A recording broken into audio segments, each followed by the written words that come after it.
ഉമേഷേ, ആളുകൾ ഒഴുകിയെത്തുന്നതിന്റെ 2 എക്സാമ്പിൾ ഞാൻ പറയാം. ഒന്ന് കോട്ടയത്ത്, എന്റെ നാട് കോട്ടയമാണ്. കോട്ടയം ജില്ലയിൽ ഒരു കോളേജിൽ പ്രിൻസിപ്പൾ കോളേജ് നടക്കുന്ന ദിവസം തന്നെ ആ നഗരത്തിൽ നടക്കുന്ന വിളംബര ജാഥയിലേക്ക് നിർബന്ധമായും പങ്കെടുക്കണമെന്ന് കോളേജ് വിദ്യാർത്ഥികൾക്ക് ഹത്വ പുറപ്പെടുവിക്കുന്നു. അത് കോളേജ് മൈക്കിലൂടെ അനൗൺസും ചെയ്തു കേട്ടോ. 2, ഡി ഡി സംസ്ഥാനത്തെ സ്കൂളുകൾക്ക് മുഴുവൻ നിർദ്ദേശം കൊടുക്കുകയാണ്, നവകേരള സദസ്സിൽ കുട്ടികളെ പങ്കെടുപ്പിക്കണം. എങ്ങനെയുള്ള കുട്ടികളാ? വെറുതെ ഏതെങ്കിലും കുട്ടികളെ പിടിച്ചുകൊണ്ട് വന്നാൽ പോരാ, നല്ല അച്ചടക്കമുള്ള കുട്ടികളെ പങ്കെടുപ്പിക്കണം എന്ന് ഡി പറയുക. 3, ഞങ്ങളുടെ ഇവിടെയുള്ള തൊഴിലുറപ്പ് ചേച്ചിമാരെ എല്ലാം ഈ പറയുന്ന CDS അംഗങ്ങൾ, CPM-ന്റെ CDS അംഗങ്ങൾ അടക്കമുള്ളവർ വിളിച്ചിട്ട് നാളെ തൊട്ട് ജോലി വേണമെങ്കിൽ ഇതിൽ പങ്കെടുത്തോണം എന്ന് പറഞ്ഞ് ഭീഷണിപ്പെടുത്തുക. ഇവരെല്ലാം വോട്ടായി മാറുമെന്ന് ഇവർ വിചാരിക്കുന്നുണ്ടോ? ഇതിനു മുമ്പ് എന്തൊക്കെ കൊലക്കെട്ടാ ചെയ്തത്? ശബരിമലയുമായി ബന്ധപ്പെട്ട് വനിതാ മതിൽ എന്ന് പറഞ്ഞൊരു ആഭാസം നടത്തിയിരുന്നല്ലോ കേരളം ഒട്ടുക്കും. ആ വനിതാ മതിലിൽ പങ്കെടുത്ത എല്ലാവരും വോട്ട് ചെയ്തിരുന്നെങ്കിൽ ആ തെരഞ്ഞെടുപ്പിൽ, ആ ലോക്സഭാ തെരഞ്ഞെടുപ്പിൽ കുറഞ്ഞത് CPM-ന്റെ ഒരു 10 സീറ്റെങ്കിലും. അപ്പോ ഈ ആളെ ഭീഷണിപ്പെടുത്തി കൊണ്ടുവരുന്നതൊന്നും വോട്ടായി മാറുമെന്ന് CPM കരുതുന്നുണ്ടെങ്കിൽ അത് വെറുതെയാണ്. 2, ഒന്ന് നോക്കൂ. ഇപ്പൊ നേരത്തെ ശ്രീ ബലദേവ് സച്ചിദാനന്ദൻ അദ്ദേഹം ഈ ചർച്ചയിൽ നിന്ന് പോയി എന്നാണ് ഞാൻ മനസ്സിലാക്കുന്നത്. എങ്കിൽ പോലും അദ്ദേഹം പറയാണ്, കഴിഞ്ഞ കാലങ്ങളിൽ നോക്കൂ, ഇപ്പോൾ 4 ലക്ഷം കോടി രൂപ മാത്രമേ ഈ സംസ്ഥാനത്തിന് ബാധ്യതയുള്ളൂ എന്ന് പറയുമ്പോ 2016 ഒന്നാം പിണറായി ഗവൺമെന്റ് അധികാരത്തിൽ വരുമ്പോ ഈ സംസ്ഥാനത്തിന്റെ കടം 2.5 ലക്ഷം കോടി രൂപ മാത്രമാണ്. അതായത് കഴിഞ്ഞ 10-50 വർഷക്കാലമായി ഈ സംസ്ഥാനം വിവിധ സർക്കാരുകൾ മാറിയും തിരിഞ്ഞും എടുത്ത കടം 2.5 ലക്ഷം കോടി നിൽക്കുമ്പോ കഴിഞ്ഞ 7 വർഷക്കാലം കൊണ്ട് അത് 4 ലക്ഷം കോടിയിലേക്ക് എത്തി. 1.5 ലക്ഷം കോടി അധികമായി കടമെടുത്ത ഒരു സർക്കാരായി ഇത് മാറിയിരിക്കുക. ഒന്ന് നോക്കൂ എങ്ങനെയാണ്. ഇപ്പൊ ഉമേഷ് പറഞ്ഞൊരു കാര്യമുണ്ട്, മറ്റേ കോട്ടയിലൂടെ, മരുമകൻ കോട്ടയിലൂടെ മന്ത്രിയായ റിയാസ് ഞങ്ങളുടെ സമരങ്ങളെ മുഴുവൻ അങ്ങ് പുച്ഛിച്ചു കളഞ്ഞുവെന്ന്. അത് മരുമകൻ കോട്ടയിലൂടെ ഡിവൈഎഫ്ഐയിലൊന്നും പ്രവർത്തിക്കാതെ SFIയുടെ സമരങ്ങളിൽ പങ്കെടുത്ത് തല്ലുകൊള്ളാത്തതുകൊണ്ട് റിയാസിന് അങ്ങനെയൊക്കെ തോന്നും.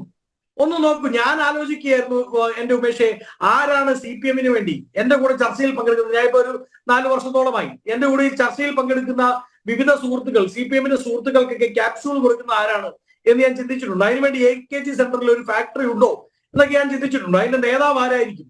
പക്ഷെ ഈ നവകേരള സദസ്സ് തുടങ്ങിയതിനു ശേഷം അതിന് എനിക്കൊരു ഉത്തരം കിട്ടി.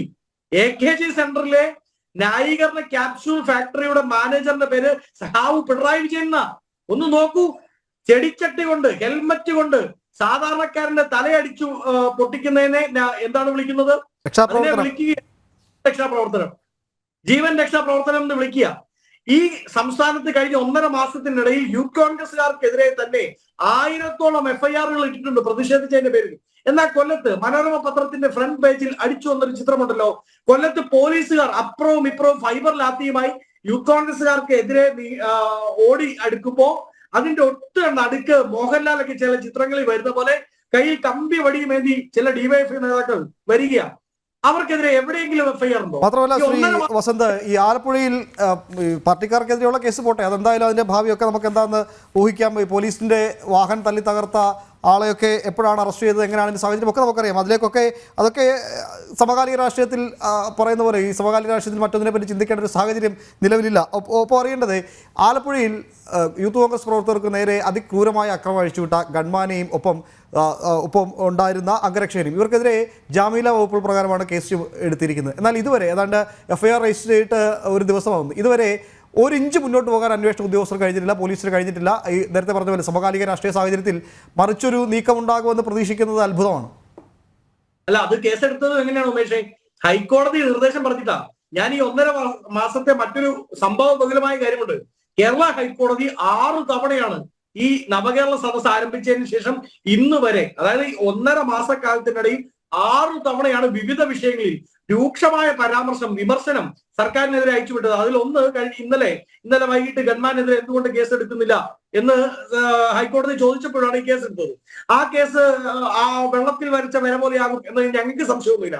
പക്ഷേ ഈ സംസ്ഥാനത്ത്, ഞാൻ ആദ്യം സൂചിപ്പിച്ച പോലെ, ഈ സംസ്ഥാനത്ത് എന്തെങ്കിലും സുരക്ഷാ ഉദ്യോഗസ്ഥന് സുരക്ഷ ഏർപ്പെടുത്തേണ്ട ഗതികേടിലേക്ക് സർക്കാർ എത്തിയിട്ടുണ്ടോ? അപ്പോ ഇവർ കേസെടുത്ത് നിയമ നടപടികളുമായി മുമ്പോട്ട് പോയാലും ഇല്ലെങ്കിലും ഞങ്ങൾ കൃത്യമായി യൂത്ത് കോൺഗ്രസ് KSU വളരെ കൃത്യമായി പറയാം, ആ സുരക്ഷാ ഏമാൻ ഉണ്ടല്ലോ, അതായത് ഈ പിണറായി ദൈവം പൊന്നു തമ്പുരാന് വേണ്ടി ഇൻകുലാബ് വിളിക്കുന്ന ദിവസവും പൂജ ചെയ്യുന്ന, പൂജിച്ച് ആരാധിക്കുന്ന ആ സുരക്ഷാ ഉദ്യോഗസ്ഥനുണ്ടല്ലോ, അദ്ദേഹം പെൻഷൻ വാങ്ങി ഉണ്ണില്ല എന്നുള്ളത് കോൺഗ്രസിന്റെ ആപ്തവാക്യമാണ്. അത് നടപ്പിലാകുകയും ചെയ്യും. കാത്തിരുന്ന് കണ്ടാൽ മതി എന്നുള്ളതാണ് ഞങ്ങളുടെ നിലപാട്. നോക്കൂ, ഇവർ പറഞ്ഞത് കഴിഞ്ഞ ബഡ്ജറ്റിൽ ഈ സർക്കാർ പറയാണ് 2 രൂപ അധിക സെസ് വേണം. എന്തിനാ 2 രൂപ അധിക സെസ്? ഈ സർക്കാർ സാമ്പത്തികമായി ഞെരുക്കപ്പെടുന്നു, കേന്ദ്രം ഞെരുക്കുന്നു എന്നാണ് അവർ പറഞ്ഞത്. അതുമായി ബന്ധപ്പെട്ട് ഈ പറയുന്ന GST കൗൺസിലിലോ പാർലമെന്റിനുള്ളിലോ CPM-ന്റെയോ ഈ പറയുന്ന സർക്കാരിന്റെയോ ഒരു പ്രതിനിധി പോലും ഒരു ചോദ്യം പോലും ചോദിച്ചിട്ടില്ല എന്നുള്ളത് സത്യമായി അവിടെ നിൽക്കുന്നു. ഇപ്പോൾ വാർത്താ മാധ്യമങ്ങൾക്ക് മുമ്പിലാണ് കേന്ദ്രം ഞെരുക്കുന്നു എന്ന് വാർത്താ മാധ്യമങ്ങളുടെ മുമ്പാണ് ഇവർ പ്രസംഗിക്കുന്നത്. എന്തുമായിക്കോട്ടെ, 2 രൂപ അധിക സെസ് വേണമെന്ന് പറഞ്ഞു. ശ്രീ ഹരിദാസ് നേരത്തെ പറഞ്ഞതുപോലെ, ഹരിദാസും ഞാനും ഉമേഷും അടങ്ങുന്നവർ വിചാരിച്ചു ഈ സർക്കാർ ക്ഷേമ പെൻഷൻ കൊടുക്കാനാണല്ലോ 2 രൂപ ചോദിക്കുന്നത്. CAG റിപ്പോർട്ട് പറയുകയാണ് 90% ഈ 2 രൂപ അധിക സെസ് നമ്മുടെ കയ്യിൽ നിന്ന് പെട്രോൾ ബങ്ക്സിൽ മേടിക്കുന്നുണ്ടല്ലോ, അതിൽ 90% ഫണ്ടുകളും സർക്കാർ എക്സ്ചക്കറിൽ എത്തിയിട്ടില്ല, സർക്കാർ ഖജനാവിലേക്ക് പിരിച്ചെടുക്കാൻ ഈ സർക്കാരിന് പറ്റിയിട്ടില്ല എന്നാണ് CAG റിപ്പോർട്ട് പറയുന്നത്. അത്രയ്ക്ക് കെടുകാര്യസ്ഥത ഈ സർക്കാരിന്റെ ഭാഗത്തു നിന്നുണ്ടാകുന്ന കെടുകാര്യസ്ഥതയൊക്കെ മറച്ചു വെക്കാൻ ഇത്തരം കോപ്രായങ്ങളൊക്കെ കാട്ടിക്കൂട്ടിയേ കഴിയുള്ളൂ. ശ്രീ വസന്ത, ഞാൻ